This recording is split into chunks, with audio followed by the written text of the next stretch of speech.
When can a practice file for an exception to the cost performance category? Great question, Jamie. You're referring to an extreme and unusual circumstances. That's an EUC application relating to MIPS scoring issues. Technically, any or all elements of MIPS scoring are subject to EUC exceptions.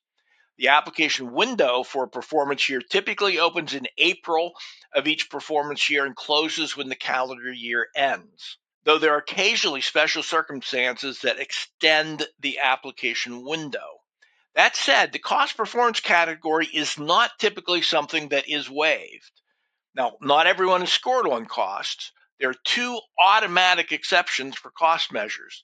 First is case minimums. In a traditional MIPS submission, a provider practice will be scored on every cost measure for which they have case minimums for the measure. For MVPs, that is the MIPS value pathways, a provider practice will be scored on all of the cost measures included in the MVP, only the cost measures included in the MVP, and only those for which they have case minimums for the measure.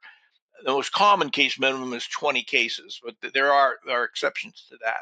The second exception to cost measurement is APM participation. Part of every alternative payment model contract is a differential payment based on the cost of care.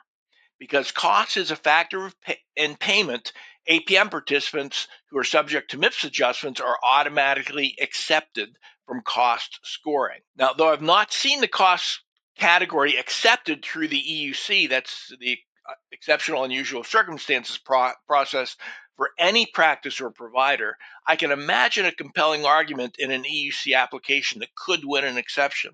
So if you believe such a circumstance exists for you, make an application. Application is available on the qpp.cms.gov website. Watch on the website for the opening of the application window. It typically occurs every April, sometime between the 1st and the 30th. So keep your eye on it and make application as soon as you can. I do find that Medicare responds quickly to applications, makes a judgment, and gets it out. So the sooner you get it in, the sooner you'll know whether you are forgiven from cost or not.